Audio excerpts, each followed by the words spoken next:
நம்மளை சேர்த்து வைக்கிறதுல அவங்க தான் அவ்வளோ ஸ்ட்ராங்காக இருந்தாங்க. அவங்க மட்டும் இல்லைன்னா நீங்கள் வந்திருக்கவே முடியாது தெரியுமா? இது ஏதோ அவ பிச்சை போட்டுதான் எனக்கு இந்த வாழ்க்கையை கிடைச்ச மாதிரி பேசுறாரு. என் புருஷன் கிட்ட இவ்ளோ மரியாதையை சம்பாரிச்சு வச்சிருக்காளா அந்த வானத்தி? இருக்கட்டும் இருக்கட்டும், நீங்க இவ்ளோ மரியாதையா நினைக்கிற வானத்திய சீக்கிரமே மட்டமா நினைக்க வைக்கிறேன். என்னங்க இப்ப எதுக்கு எதையோ பேசி இந்த ஹாப்பியான மொமெண்ட்டை வேஸ்ட் பண்றீங்க? இன்னைக்கு நமக்கு ஃபர்ஸ்ட் நைட். இதான் ஃபர்ஸ்ட் நைட்டா?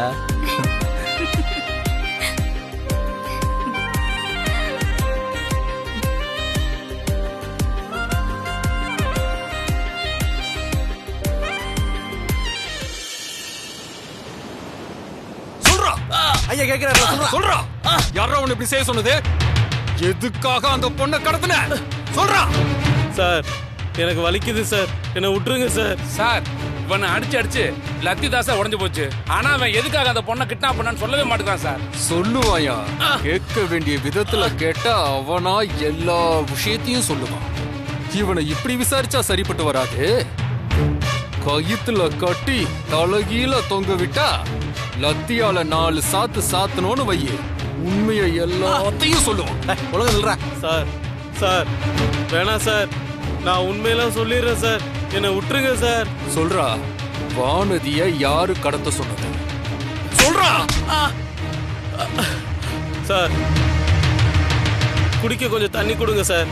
சார் நடிக்காதடா, தண்ணி தாகமா இருக்கு சார், கொஞ்சம் தண்ணி கொடுங்க சார்.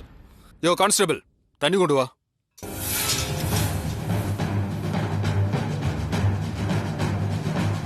தண்ணிய குடிச்சிட்டு உண்மையை நீ சொல்லலன்னு பையே, செல்லுல இருந்து நீ பொணமாதான் போவ.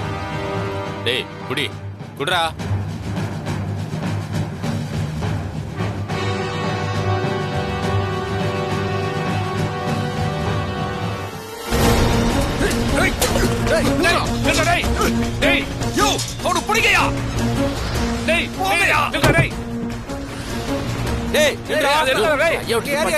வேலைக்கு உழ வச்சிருவான் போல இருக்கே. சீக்கிரம்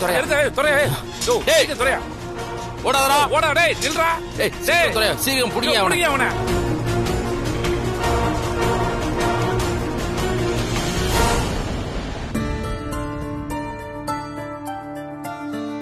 ஹார்த்தி, இந்த ட்ரெஸ் ரொம்ப நல்லா இருக்குடி, நல்ல கலர்ல. ஹார்த்தி, இன்னைக்கு ரிசப்ஷனுக்கு என்னமோ உன் மாமியார் நல்லா கிராண்டா தான் எல்லாத்தையும் பண்ணிருக்காங்க. ஆனா இந்த வானத்தி கல்யாணத்துல பண்ண அளவுக்கு அவ்வளவு ஒண்ணு கிராண்டா இல்லல்ல.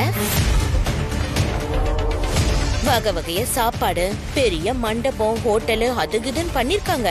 அப்படி இப்படின்னு பண்ணிருந்தாலும் ஏதோ ஒரு குறை இருக்கிற மாதிரி இருக்குல்ல. என்ன இருந்தாலும் அவங்க ஆசை மருமக அந்த வானத்தி தானம்மா. அதான் அவளுக்கு மட்டும் ஆஹா ஓஹோன்னு எல்லாத்தையுமே செஞ்சுட்டு எனக்கு கடமைக்குன்னு இதெல்லாம் செய்யறாங்க போல. அந்த கடமையை கூட அவங்க உனக்காக செய்யல, அவங்க ஆசை புள்ளைக்காக தான் செய்யறாங்க. என்னதான் அவங்க உன்னை மனசு மாதிரி ஏத்துக்கிட்டாலும் அந்த வானத்திக்கு அடுத்தபடியா தாண்டி உன்னை வச்சிருக்காங்க. அதுதான் எனக்கு வயித்தறிச்சலா இருக்கு. அவளை தாண்டி நீ அவங்களோட மனசுல இடம் பிடிக்கணும். அவங்க மனசுல நீ இடம் பிடிச்சாதான் அந்த வீட்டை நம்ம கட்டுப்பாட்டுக்குள்ள நம்மளால கொண்டு வர முடியும். அதுக்கு என்ன செய்யணுங்கிறத நம்ம முதல்ல யோசிப்போம். கதவை லாக் பண்ணல, உள்ள வாங்க.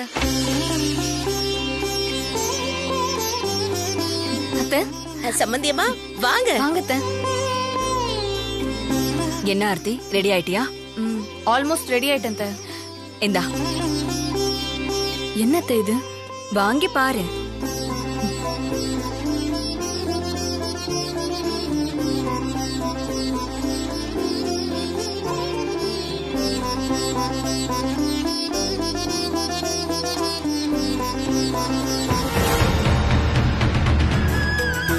என்னத்த இவ்ளோ நகை இருக்கு? எல்லாம் உனக்குதான். ஜீவாவுக்கு கல்யாணம் ஆகுறப்போ என் சின்ன மருமகளுக்கு குடுக்கறதுக்காக நான் சேர்த்து வச்ச நகை இதெல்லாம். எப்ப கார்த்திகோட கல்யாண ஏற்பாடு ஆரம்பிச்சேனோ, பொண்ணு பார்த்ததுல இருந்து அவன் கல்யாணம் முடியற வரைக்கும் வானதிக்காக நான் எவ்வளவோ செஞ்சிருக்கேன். ஆனா உனக்குதான் நான் இப்ப வரைக்கும் எதுவுமே கொடுத்ததில்ல.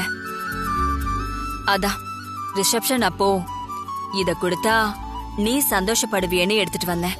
ரொம்ப தேங்க்ஸ் அத்தை. தேங்க்ஸ் எல்லாம் எதுக்குமா? ஒரு மாமியாரா உனக்கு இத செய்ய வேண்டியது என்னோட கடமை. எல்லா விஷயத்திலயும் வானதிக்கு நான் என்ன செய்யறேனோ அதே தான் உனக்கும் நான் செய்யணும்னு ஆசைப்படுறேன். சரி, கெஸ்ட் எல்லாம் வந்துட்டாங்க. இதெல்லாம் போட்டுட்டு சீக்கிரமா ரெடி ஆயிட்டு வா. அத்தை, இந்த ட்ரெஸ்ஸுக்கு மேட்சிங்கா நான் வேற நகையெல்லாம் வாங்கியிருக்கேன். அதான். பரவாயில்ல ஆர்த்தி, இந்த நகையெல்லாம் உனக்கானது. நீ எப்ப வேணாலும் இத போட்டுக்கலாம். நீ ரெடி ஆயிட்டு கீழே வா. சரிங்க அத்தை. ஏய், அந்த நகை இப்படி கொடு. இந்தாம்மா.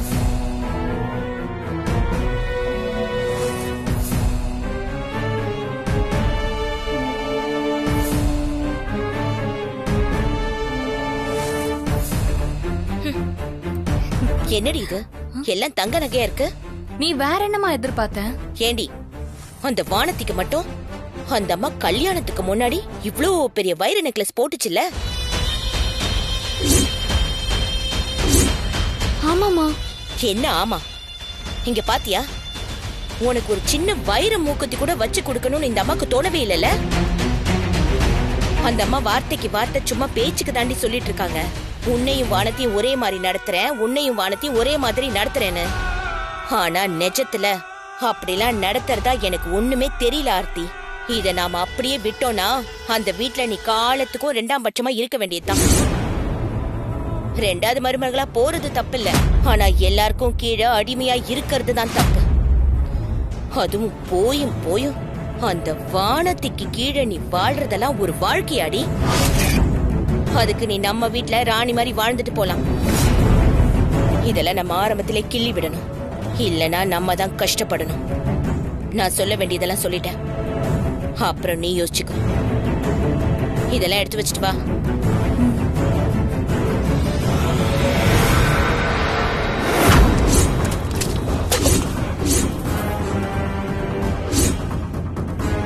ஐயா, விஷயம் வெளியே தெரிஞ்சா உங்க வேலையே போயிடுங்க ஐயா.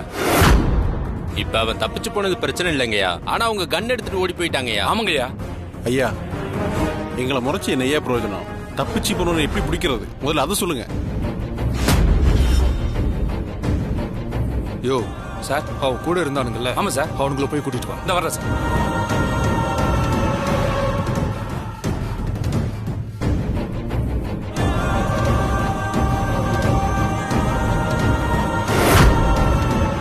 ஏய், ஒழுங்கு மரியாதையா சொல்லிடுங்க. செம டென்ஷன்ல இருக்கேன். உடம்ப புண்ணாக்கிக்காம வீட்டுக்கு போலாம். உண்மையை சொல்லுங்க, அவன் எங்க போயிருப்பான்?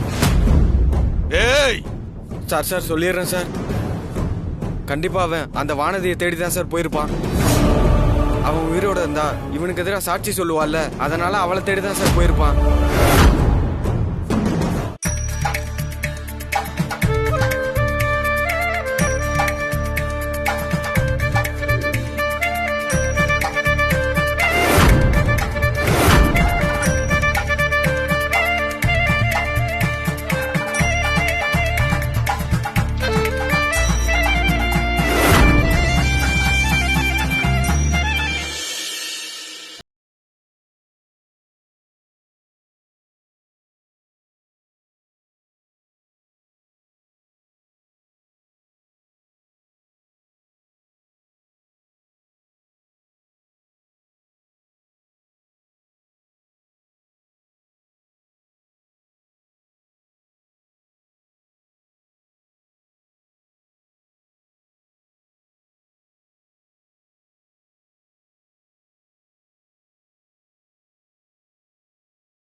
எல்லாருக்கும் வணக்கம். வந்திருக்க கெஸ்ட் எல்லாருமே gift கொடுத்துட்டு டின்னர் முடிச்சிட்டு கிளம்பி போயிடக்கூடாது. இனிமேல் தான் ஃபங்க்ஷன்ல ஒரு இன்ட்ரெஸ்டிங்கான விஷயம் இருக்கு. என்ன நீ ஆரம்பிக்கலாமா? என்ன ஆரம்பிக்கணும்? மெஹந்தி ஃபங்க்ஷன் அண்ணி. எல்லா கல்யாண வீட்லயும் மெஹந்தி ஃபங்க்ஷன் நடக்கிறது ஒரு சம்பிரதாயம் தான். இதுல என்ன ஒரு இன்ட்ரெஸ்டிங் இருக்க போதுன்னு தானே எல்லாரும் நினைக்கிறீங்க? நம்ம வழக்கமா மெஹந்தி ஃபங்க்ஷன்னா கல்யாண பொண்ணுக்கு தான் நடக்கும். ஆனா இங்க பொண்ணுக்கும் மாப்பிள்ளைக்கும் சேர்ந்து மெஹந்தி ஃபங்க்ஷன் நடக்க போகுது.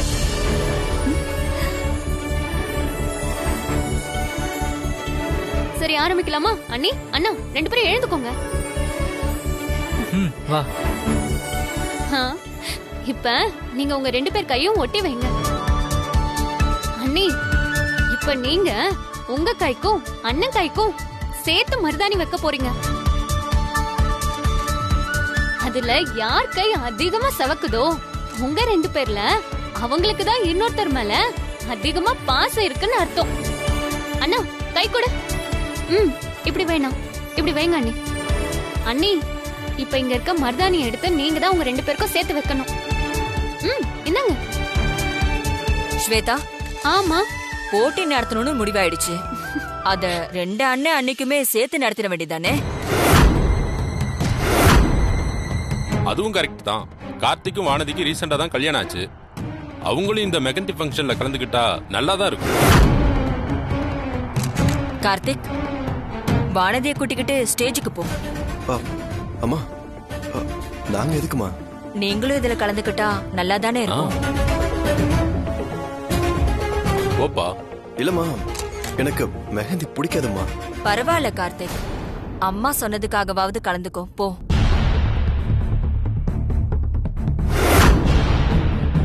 வானத்திய பிடிக்காதுன்னு சொல்றதுக்கு பயந்துகிட்டு என்னென்ன கதை சொல்றான் பாரு.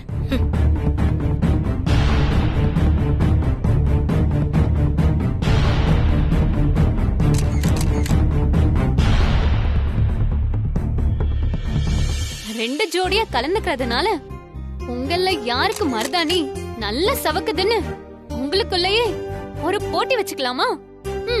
உங்க 2 பேரோட கையும் ஒட்டி வைங்க. அண்ணி நான் சொன்ன ரூல்ஸ் எல்லாம் ஞாபகம் இருக்குல்ல?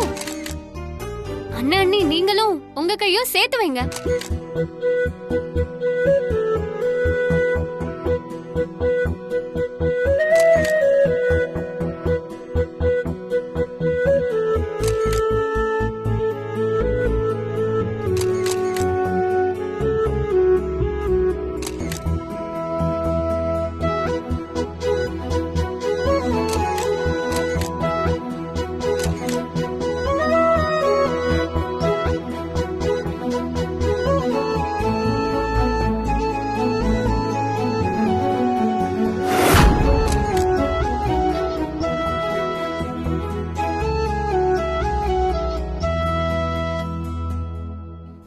நீங்களே ஒருத்தரை விட்டு ஒருத்தர் எப்படா பிரியலான்னு பாத்துட்டு இருக்கீங்க.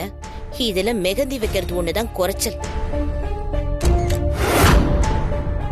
எப்படியோ ஒருத்தருக்கு ஒருத்தர் அன்னுண்ணியமா இருக்கிற ஆர்த்தி கையும் அவளோட புருஷன் கையும் செவக்க போகுது. வானத்தி கார்த்திக் கதை சிரிப்பா சிரிக்க போகுது. என்ன 2 பேரும் பாத்துட்டே இருக்கீங்க? மெஹந்தி நல்லா காஞ்சிடுச்சு. இப்ப வாஷ் பண்ணி யார் கை நல்லா சவந்திருக்குன்னு 2 ஜோடியில யாரு ரொம்ப பாசமான ஜோடின்னு பாத்துடலாம். இந்தாண்ணா வாஷ் பண்ண.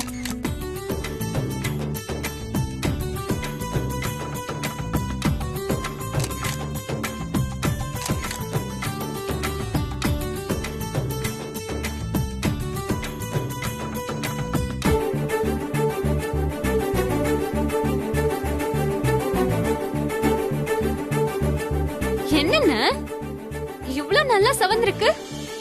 இந்த போட்டியில நீ தான் வின் பண்ணுவ போல. அதுல என்ன சந்தேகம் ஸ்வேதா உனக்கு? எதுக்கும் இதுல பாதி அளவாவது அவங்க கை செவந்திருக்கான்னு பாக்கலாம்.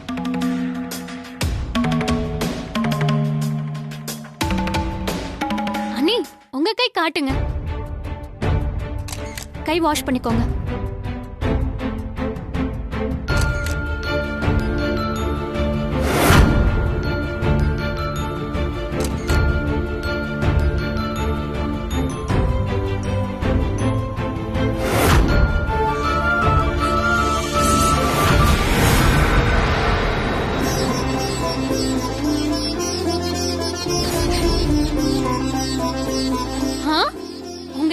கையும் பயங்கரமா செவந்திருக்கு.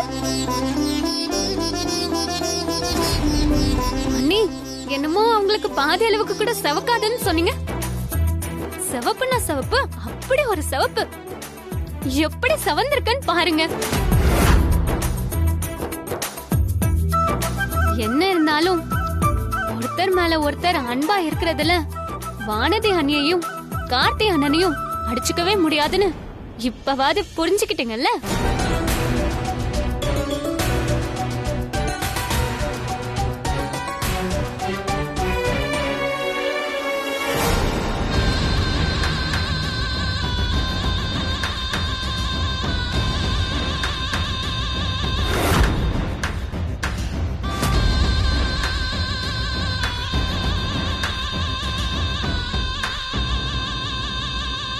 ஹாய் கார்த்திக், எங்க வந்தீங்க? என்னப்பா இது?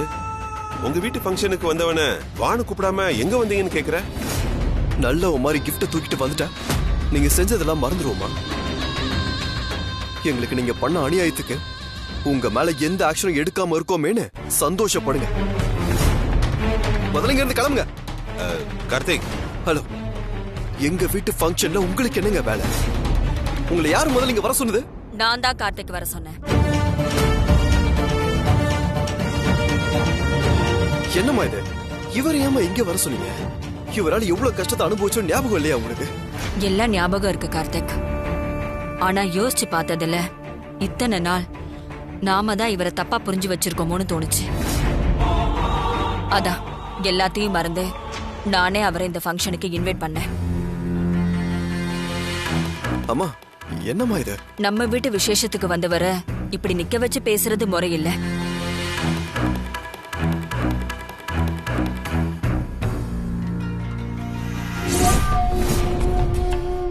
ஜேகே சார், நீங்க உள்ள வாங்க.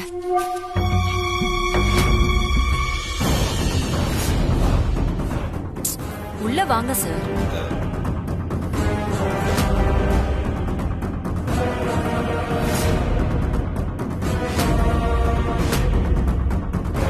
இந்த ஆளு நமக்கு உதவுற மாதிரி உதவி செஞ்சுட்டு திடீர்னு அந்த அம்மா கூட கூட்டு சேர்ந்துட்டான். இவனுக்கு வேற நம்ம என்னென்ன திருட்டு வேலை செஞ்சோன்னு எல்லாமே தெரியுமே. நம்மள பார்த்தா ஏதாவது எடக்கு முடக்கா கேள்வி கேட்க போறான்.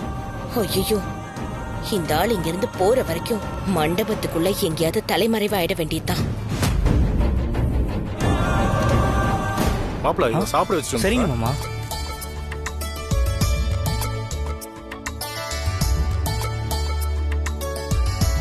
ஆர்த்தி, ஜீவா, இவர்தான் மிஸ்டர் ஜேகே. வெல்கம். பில்டிங் கன்ஸ்ட்ரக்ஷனை ரன் பண்ணிட்டு இருக்காரு. தெரியுமா? Wishing you a happy married life. Thank you sir.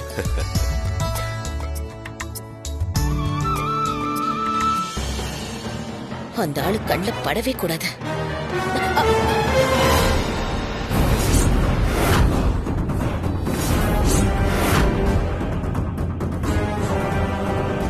வாங்க. எப்ப வந்தீங்க? இப்பதான். முதல்ல போய் பொண்ணு மாப்பிள்ளை பார்த்துட்டு வந்துருங்க. போங்க. பொண்ணு மாப்பிள்ளையெல்லாம் பார்த்தாச்சு.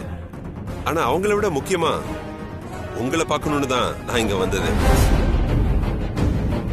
என்னென்னமோ டிராமா பண்ணி இப்படியோ நினைச்சத சாதிச்சிட்டீங்கல்ல.